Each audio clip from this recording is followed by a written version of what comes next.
네, 마감 브리핑입니다. 최원준 전문가님 안녕하세요. 네, 안녕하십니까. 예, 오늘 시장 먼저 한마디부터 정리해 주세요. 예, 과매도에 따른 반등 구조다 이렇게 정리하겠습니다. 예, 만기일 전날 변동성이 있었고 오늘은 다시 과매도에 따른 반발이 들어왔다, 반등이 나타났다라고 말씀해 주셨는데요. 오늘 장중에 나왔던 중국의 경제 지표도 주목해 볼 만한 것 같습니다. 그동안 중국의 경제 성장 둔화를 불식시키는 지표였다라고까지도 평가가 나오고 있는데요. 전문가님은 어떻게 보셨나요? 예, 일단은 시장 자체가 하락 구조로 계속적으로 좀 이어졌던 그런 구조에서는 뭐 변화가 없는 것 같습니다. 뭐 지금 역시도 뭐 만기가 일단 끝나고 나서 소극적으로 좀 개선된 여지는 충분히 보일 수 있는 시장이지만 금일 같은 경우에도 이제 수급적으로 완벽하게 개선되지 못하고 움직임 자체가 나쁜 구조로 형성이 좀 됐었습니다. 다만 이제 장중에 중국 쪽에서 움직임 자체가 상당히 좀 좋은 지표성 움직임이 나타났고 그 부분에 있어서 뭐 국내 시장 역시도 빠른 속도로 좀 정상화를 좀 찾는 그런 구조를 좀 보이지 않았나라고 생각이 좀 드는데 사실상 중국에 대한 그 흐름들보다는 엄밀히 말해서는 시장 자체가 만기 이후에 조금씩 안정화를 좀 찾을 수 있을 만큼의 하락폭은 분명히 보이지 않았나라고 생각을 합니다. 그래서 그러한 부분들이 좀 진행이 좀 되지 않았나라고 생각이 좀 들고요.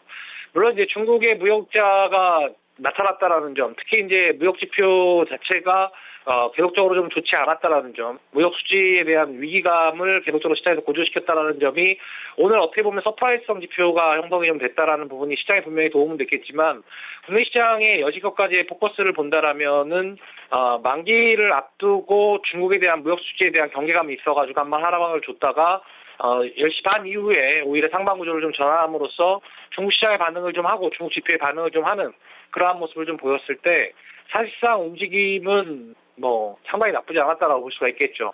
제가 전에 말씀드렸다시피 지수 자체는 과매도권에 있었고 과매도권인 자리에서 그것이 어떠한 이제 포커스로 시장을 상방으로 돌려붙일 것이냐, 수급적으로 빨리 나아질 것이냐, 아니면은 뭐 해외발 지표에 의한 움직임이 나타날 것이냐, 이 부분에 대해서 조금 저울질을 한 것으로 보입니다만 전일 미국 시장 같은 경우에도 여태까지 움직임이 계속적으로 흔들렸던 구조에서 강하게 흔들렸던 자리 갖다가 일단 돌파를 해냈고 앞에 있는 음봉을 피해 양봉으로 감싸 안았기 때문에 해외 시장의 호조가 연속되는 자리 그리고 거기다가 중국 시장의 지표 호조가 나타남으로써 중국도 뭐 장중에 거의 1% 넘는 상승세가 나타났고 바닥권을 좀 잡는 자리가 형성이 좀 됐고요.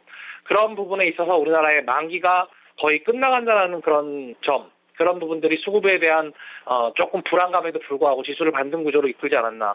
그래서 뭐 한 3박스 정도가 다 맞았다라고 생각을 할 수가 있겠습니다. 해외 시장의 호조, 그리고 중국 지표의 호조, 그리고 우리나라 시장이 과매도권이었다는 점. 그 정도 세 가지의 지표가 다 맞닥뜨리면서 일단은 상방 구조가 나타났다. 이렇게 볼 수가 있겠습니다. 네, 하지만 코스피가 9거래일 만에 8일 동안 내렸던 데에 다른 반등 치고는 조금 미약한 측면도 있었다고 보시는 것 같아요. 아직까지는 박스권에 완전하게 복귀했다는 차원으로 보기는 좀 어렵다는 쪽이신 거죠? 예, 일단은 박스 자체가 물론 이제 어느 위치에서의 박스를 보이느냐가 좀 상당히 좀 중요할 것 같습니다. 네. 뭐 몇 번을 장마감 브리핑에서 말씀을 좀 드렸지만은 바닥권 1920선을 바닥을 기점으로 해가지고 1960선까지의 한 40포인트 정도의 박스를 보이느냐, 아니면 1970 이상으로 올라와서 2010선까지의 한 40포인트 정도 박스를 보이느냐에 따라서 종목별 움직임 자체가 완벽하게 달라지고 또 시세 흐름도 완벽하게 좀 달라질 수 있는데 금일 같은 경우에는 아직까지 1970선 위로 완벽하게 못 돌아서는 흐름이고 60선 밑에 아직까지 주가가 있기 때문에 사실상 지금 위치에서는 반등이 나타나더라도 위에는 짧고 밑은 긴 그러한 형태, 그러니까 하락은 깊게 떨어지고 반등은 좀 약한 구조로 올라가기 때문에 아직까지는 박스의 완벽한 복귀가 이루어졌다라고 보기 조금 무리가 있지 않나 이렇게 생각하고 있습니다. 네, 오늘의 업종 말씀해 주시죠. 금일 업종은 조선업종입니다. 예, 현대미포조선 정말 인상적이었습니다. 지난해 여름, 가을서부터 시작됐던 조선주 랠리에서 주도주였거든요, 이 종목이. 역시 구간이 명관이다 싶은 게 실적이 어쨌든 지금 1분기 적자 폭이 전분기 대비 줄어들었고 그래서 하반기 들어서는 이제 좀 개선될 것이다 이런 시각들이 나오고 있는 것 같아요. 조선주 어떻게 보시나요? 전일 실적 발표 이제 움직임 자체가 이제 실적 발표를 기점으로 해갖고 움직임 자체가 좀 많이 달라지지 않았나라고 생각이 좀 드는데요. 현대미포가 금일 시장에서 주목할 만한 점은 실적이 완전히 좋았다 이렇게 보기는 약간 좀 무리가 좀 있고요. 실적이 완벽하게 좋지 않았지만은 사실상 적자폭이 축소됐다라는 부분들이 시장에서 어떠한 방향을 좀 일으키지 않았나라고 생각이 좀 듭니다.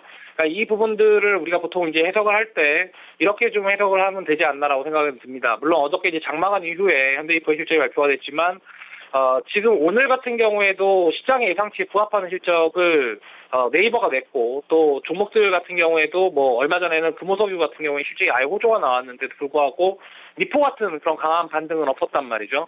이 부분에 대해서 우리 시청자분들께서도 움직임 자체가 왜 미포는 저렇게 반등이 강하고 나머지 종목들은 반등이 약하지에 대한 부분들을 좀 생각하실 수 있겠지만 오늘 현대이포의 반등은 좀 의미가 좀 있는 부분들이 여태까지 현대중공업의 흐름들을 보게 되면 조선주의 전반적인 실적 전망 자체가 하향할 수밖에 없는 구조였고 삼성중공업의 해양 플랜트 악재도 뭐 결과적으로만 놓고 본다면 실적 악재라고 볼 수가 있기 때문에 그러한 악재들을 현대이프조선이 오늘 시장 예상치에 부합하는 실적을 내면서 조선주 섹터가 뭐 그래도 하반기는 좀 나아질 수 있구나 정도의 시그널은 시장에 좀 던진 것이 아닌가라고 생각이 됩니다. 그래서 그거에 따른 반발 매수세가 오늘 현대이프조선에 있었고 그러다 보니까 실적을 아직까지 발표하지 않고 다음 주 15일 날 실적 발표가 예정되어 있는 대우조선해양까지도 같이 반등이 좀 강하게 나타난 그러한 모습을 좀 보이지 않나라고 생각이 좀 듭니다. 그래서 금일 조선 섹터의 움직임은 악재 때문에 빠진 폭 정도를 되돌림 정도의 파동 정도로 보시면 크게 무리가 없다. 이렇게 말씀드리도록 하겠습니다. 네. 내일의 전략으로 바로 넘어가야 될 것 같아요. 전략 어떻게 세우시죠? 예, 일단은 낙폭과대 종목들이 단기 순환은 이어질 거라고 봅니다. 뭐 제가 전일 말씀드렸다시피 뭐 자동차 섹터도 오늘 이제 반등이 좀 나오기 시작을 했죠. 그러니까 낙폭과대 섹터들의 전반적인 순환 구조는 이어질 거라고 보는데 다만 이제 이게 1970선에서 2000선 박스를 보일 때만큼의 강세 구조의 반등이 아니라 낙폭이 과대하다 보니까 전체적으로 순환이 좀 나오면서 반등이 좀 주는 이러한 부분들이 연출이 좀 될 테니까 전에 말씀드렸던 대로 과매도권이기 때문에 종목들은 보유 홀딩하고 또 지금 현금을 들고 계시다면 낙폭과대 순환 쪽을 계속적으로 따라당기는 형태로 매매를 하자 이렇게 말씀을 좀 드리도록 하겠습니다. 네, 알겠습니다. 어제 전략 그대로 유지하시는 와중에 이제 단기적인 전략을 오늘은 좀 더 강조를 해주신 거네요. 예, 그렇습니다. 네, 고맙습니다. 예, 감사합니다. 네, 최원준의 마감 브리핑이었습니다.